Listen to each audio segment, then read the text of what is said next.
Who am I? It's a complex question to answer. It requires introspection and reflection, which has puzzled many philosophers, psychologists, and thinkers for centuries. The answer varies from person to person, as everyone has a unique set of experiences, values, and beliefs that shape their identity. So, when you look in the mirror, who do you see? Is it just a name, a face, a role you play in life? Or is there something more? We often define ourselves by what we do. Let us pause for a moment. Close your eyes. Take a deep breath in and breathe out. Now imagine dropping all those labels, your job, your title, your responsibilities, even your name. What is left? Who are you without all these external identities? This is not just a philosophical exercise. Cultures and spiritual traditions all over the world have explored this question for centuries. Some say you are a soul, a spiritual being having a human experience. Others believe you are pure consciousness, awareness itself, beyond time and space. Take the ancient Indian philosophy of Vedanta, for example. It suggests that you are not just your body or your mind. You are the Atman, an eternal, unchanging self. This Atman is beyond the physical world, beyond the mind's chatter. It's pure, it's infinite, and it is who you really are. We will see in simple terms what is meant by this in this video, in spiritual terms and also in quantum mechanics. Let us do an analysis on some natural responses. I am my body. If you say this way, I have a scientific proof that you are not your body. Because, by what science suggests, millions of your body cells die and are replaced by new cells. After 7 years, your body is completely new, but you are still you. Number 2, I am the brain and thoughts I have in my mind. Now the same reply applies here. Your brain cells are also replaced and you are still you. About thoughts in the mind, they are your thoughts, not you. Number 3, I am the senses. Again, no. Let us prove it. If you are sitting in a crowd in a room, suddenly the power goes off and there is no light. Now to feel others' presence, you need senses. You must touch them or listen to their voices or see them or smell them. But you don't require these senses to know your presence in the dark, right?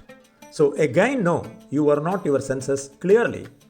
Number 4, I am my identity. A big no. Here is the proof. When you go into sleep, you still exist, but not with an identity that so and so is sleeping. Number 5, I am what I do. My deeds define me. No, this is very hypothetical. Consider this situation. A guy wins in the sport and to the world is a superman. Actually, is he? The deeds that we do is relative. It can be beneficial for one and not for the other. So definitely what you do is not what you are. Okay, you have negated all the possible answers. Then what is the real answer for the question, who am I? The answer involves definitions from Vedas and Advaita philosophy. They say the separate self is an illusion. The idea of an individual, separate I, is seen as a product of the mind or ego. In a deeper state of consciousness or spiritual awakening, this illusion dissolves, revealing the self as one with the cosmos. The I is not separate, but is merged with the cosmic like a wave that is part of the ocean. Many spiritual traditions, particularly in Eastern philosophy, teach the concept of non-duality, Advaita. It says dual understanding of the self and the universe is an illusion. In this view, the individual self is not separate from the cosmic whole, but is a part of it.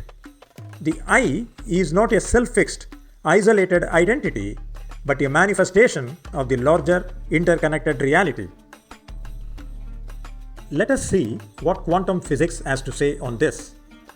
Quantum physics, while primarily a scientific framework for understanding the behavior of particles like electrons, protons, neutrons, etc., at the smallest scales, has inspired philosophical interpretations on the concept of the true self. Quantum physics deals with subatomic particles, which are the building blocks of all the matter. So, in that sense, we already exist in a quantum reality, and because people are made of quantum particles, they are quantum mechanical beings. In quantum physics, particles like electrons exhibit both particle like and wave like properties, depending on how they are observed. This dual nature suggests that reality is not fixed and can exist in multiple states at once. Similarly, your true self may not be a fixed singular identity. Instead, it could be seen as fluid, capable of expressing itself in different ways depending on the situation and perspective.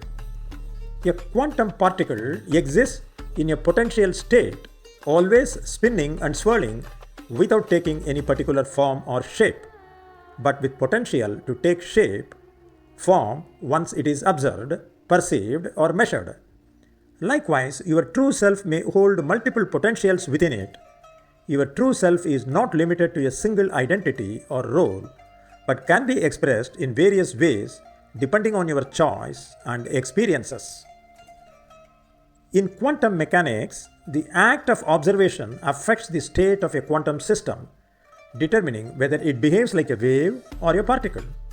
This suggests that observation and the consciousness play a crucial role in shaping reality. Philosophically, this idea can be extended to the true self, implying that the way you observe and understand yourself can influence your identity and how you experience the world. By observing and reflecting on your thoughts, feelings, and actions, you actively participate in shaping your true self. Just as quantum systems are not fully determined until observed, your true self is not fully realized until you engage in self-awareness and conscious reflection.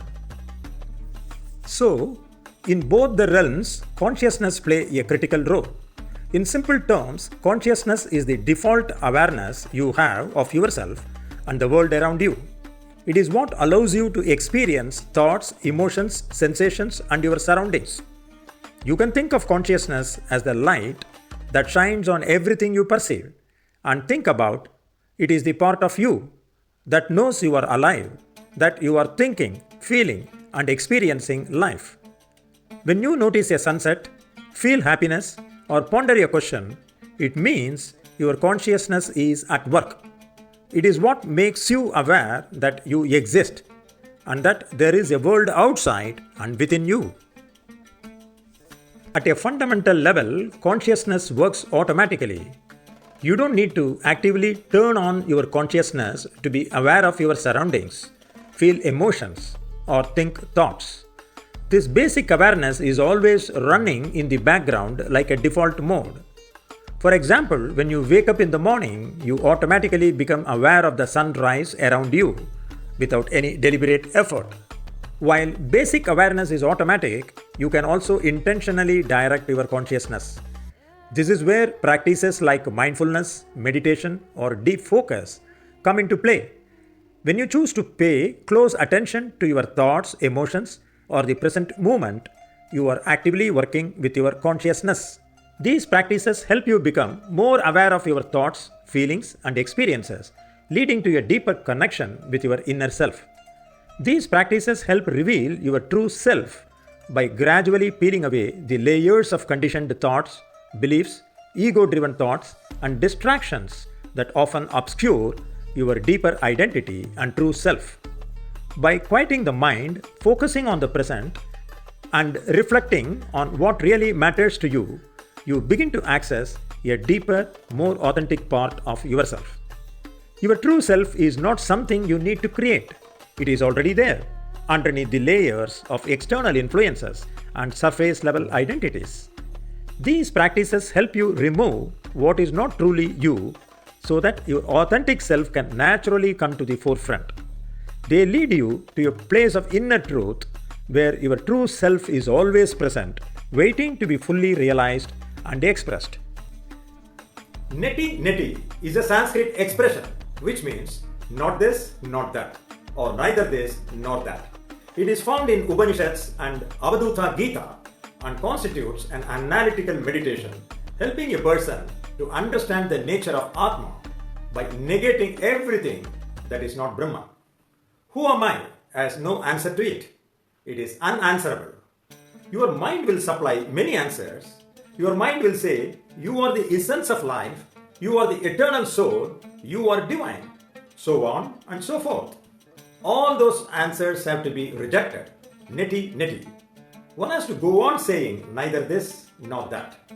Remember, the more we explore, the more we realize that we are part of something truly extraordinary. Until next time, stay curious and keep questioning because the answers might just be more incredible than you ever imagined. On a personal note, I must say, spiritual life should not be ignored for the sake of material life, and material life should not be denounced for spiritual life. If you like my content, don't forget to like it, share it, and subscribe it, as it motivates me to further meet you with more and more new content. Thanks for watching.